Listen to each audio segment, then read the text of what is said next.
ఆమె చిరుకోపంతో వయస్సు పెరుగుతున్న కొద్దీ ఏమిటి చిన్నతనపు చేష్టలు అంది. వయస్సు పెరిగిందా? ఏం పెరిగింది? I have not at become a father అన్నాడు. ఆమె మొహం క్షణంలో వెయ్యేవంతు వాడిపోయింది. దాన్ని బయటికి కనపడనీయకుండా నవ్వుతూ అయితేనేం మన పెళ్ళయి 8 సంవత్సరాలైంది అంది. వయస్సు శరీరాన్ని కాలాన్ని బట్టి పెరగదు, మనస్సుని బట్టి ఉంటుంది. ఆ కోణంలో భయం వెరీ యంగ్. నువ్వే పూజలు, వ్రతాలు చేసి ముసలిదానివైపోతున్నావు. ముసలిదన్నైపోతే ఇంకో పెళ్లి చేసుకుని ఆమె మాట మధ్యలోనే ఆపుచేసి కెవ్వున అరిచింది. శ్రీధర్ శారద చెవిని మరింతగా మెలిపెడుతూ ఏది మళ్ళీ అను అన్నాడు. చెప్పులు చెప్పులు పూజగది అందామె అతన్నుంచి విడిపించుకోవటానికి ప్రయత్నిస్తూ బయటకెళ్ళండి.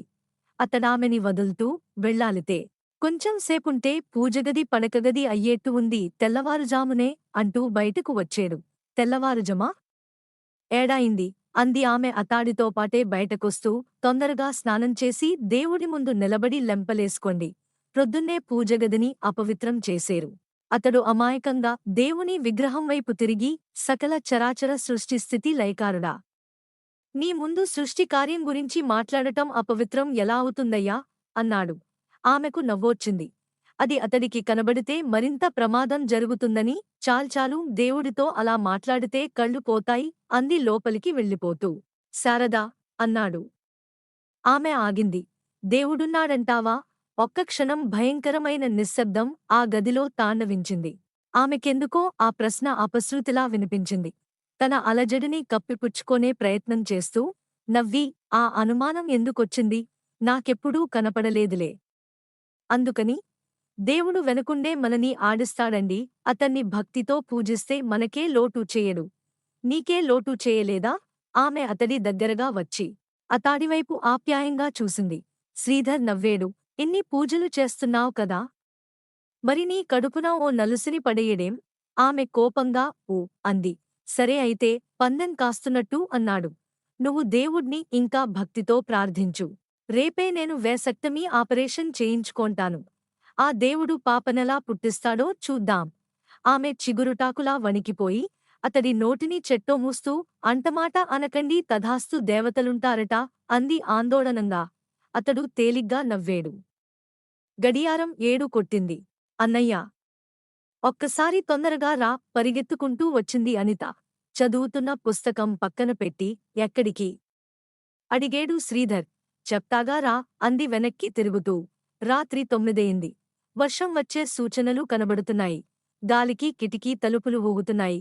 ఆకాశం మేఘావతమై ఉంది. దూరంనుంచి హోరుమని చప్పుడు చేస్తూ వస్తున్న గాలి వెన్నులోంచి చలి పుట్టిస్తుంది.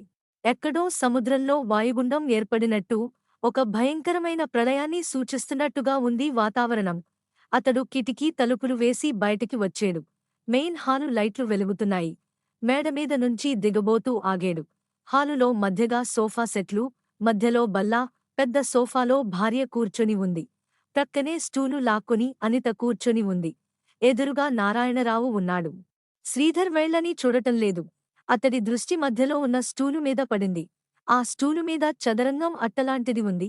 అలికిడికి తలెత్తి చూసిన అనిత, రా రా నీ కోసమే అగేం అంది. అతడు క్రిందికి దిగేడు. ఏమిటిది?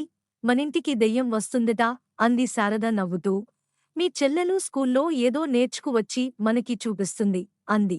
శ్రీధర్కి అనితకి మధ్య 14 తేడా. దెయ్యం ఏమిటి? అని వచ్చి కూర్చుంటూ బల్లమీద ఉన్న అట్టని చూశాడు. అవుజా బోర్డ్. తనలో తననుకున్నాడు. అనిత ఎప్పుడూ అంతే. ఏదో ఒక కొత్త విషయం తీసుకొచ్చి ఇంట్లో అందర్నీ ఎంజాయ్ చేయిస్తూ ఉంటుంది.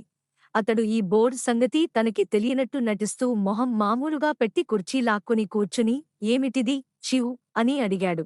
గాలిలో దెయ్యలుంటాయి తెలుసా? అని అడిగింది. ఆమె అమాయకమైన మోహం కేసి, పెద్ద కళ్లకేసి చూస్తూ గాల్లో అన్నమాట ఏమిటి? మనుషుల్లోనూ ఉంటాయి అన్నాడు. అనిత కోపంగా అదిగో మాట మారుస్తున్నావ్ అంది. మర్చన్లే చెప్పు. దీనిమీద వేలు పెట్టు అంది చిన్న ప్లాస్టిక్ ప్లేటు ఇస్తూ. అది క్యారం బోర్డ్ స్ట్రయికర్లా ఉంది. పెట్టి కళ్ళు మూసుకోండి అందరూ. నేనో ప్రశ్న అడుగుతాను ఎవరూ తోయకూడదు. ఊరికే వేళ్ళు పెట్టి ఊరుకోవాలంతే. ఆ బిళ్ళ దానంతటా అదే ఆన్సర్ చెబుతుంది. శ్రీధర్ నవ్వి ఎలా చెబుతుంది? అని అడిగాడు. చెలోగా. గాలిలో ఆత్మలుంటాయని. అవి బిళ్లను తోస్తాయి. శారద ఉత్సాహంగా ముందుకు వంగి బోర్డును చూస్తుంది. నారాయణరావు మొహంలో ఈ భావము లేకుండా కూర్చుని ఉన్నాడు. ఇంత చిన్న వయసులో ఇంత గాంభీర్యత ఎలా సంపాదించాడు? నోటి వెంట బయటికి రాలేని మాట గుండెలలో నిశ్శబ్దంగా నిక్షిప్తమైపోయిందా? శ్రీధర్ చెల్లెలి వైపు చూశాడు. ఏం ప్రశ్న అడుగుతావ్? ముందు వేలు పెట్టు. బిళ్ల మీద ఆన్చేడు. ఓ అంతా అంది అనిత పట్టలేని హుషారుతో. మిగతా ఇద్దరూ వేళ్లు పెట్టారు. చితిలో కాలుతున్న శవం మధ్యలో పైకి లేవకుండా కర్రలతో నొక్కిపెట్టినట్టు స్ట్రైకర్ మీద వేళ్లు.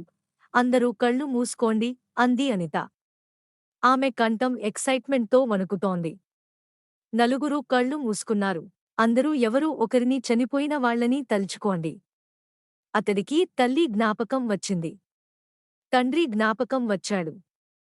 తండ్రి అవునంటే తను, కాదనే తల్లి. ఇప్పుడు ఈ బిళ్లనితో కూడా ఆ ఇద్దరి ఆత్మలు బ్రతికి ఉన్నప్పటిలాగానే దెబ్బలాడుకుంటాయా? అతనికి నవ్వొచ్చింది. మాటిమాటికి ఎందుకు నవ్వొస్తుంది? అదంత మంచిది కాదు. అలా తలుచుకుంటూనే ఉండడి. నేనే ప్రశ్న అడుగుతున్నాను, కళ్ళు తెరవకండి. అనిత కళ్ళు మూసుకునే ఏదో ప్రార్థిస్తుంది. ఆత్మని ప్రార్థిస్తుందా? ఆత్మకంటే చనిపోయినవాడి మనసు. మనిషి చచ్చిపోతే ఆత్మ దేవుణ్ణి చేరుకుంటుంది. లేకపోతే దెయ్యం అవుతుంది. రెండే మార్గాలు. మరి ఆత్మ ఇప్పుడు వస్తుందంటే అది దేవుణ్ణి చేరుకోలేదన్నమాటేగా? అంటే దెయ్యం అయిందన్నమాట. దెయ్యాన్ని ప్రార్థించటం. దూరంగా ఉరుముతోంది. గాలి రివ్వున వీస్తుంది. ఎక్కడో పిడుగుపడిన చప్పుడు. ఇల్లంతా నిర్మానుష్యంగా ఉంది. రామయ్య అలికిడి వినిపించటం లేదు. గాజు అడ్డలలోంచి బయట జల్లు శవం విసిరిన పువ్వుల్లా పడుతుంది. అనిత ప్రశ్న అడిగింది. నేను పాసవుతానా? అందరూ బిళ్ల వేలు పెట్టి ఉంచారు. ఒక్క క్షణం, 2 క్షణాలు, నిమిషం గడిచాయి. అనిత వేలుతో బిళ్లని తోయేటానికి ప్రయత్నించింది. శ్రీధర్ వెలిక్రింద అది కదలతల్లేదు. అనిత వేలుతో నవ్వొస్తుంది. కాని ఆ నవ్వు చూస్తే చెల్లెలు ఉక్రోషంతో ఉడుక్కుంటుందని బిగపట్టాడు. ఇంకో అర నిమిషం గడిచింది. అనిత అకస్మాత్తుగా ఇక్కడెవరో దెయ్యాన్ని నమ్మని వాళ్ళున్నారు అంది. శారద భర్త వైపు చూసింది.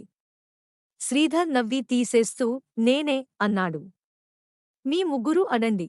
మళ్ళీ ముగ్గురూ కళ్ళు మూసుకున్నారు. అనిత అడిగింది. నేను పాసవుతానా? ఒక్క క్షణం నిశ్శబ్దం.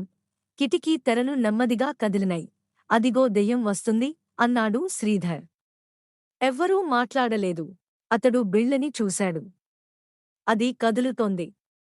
నెమ్మదిగా మీదున్న 3 వేళ్లని మోసుకుంటూ కదులుతుంది.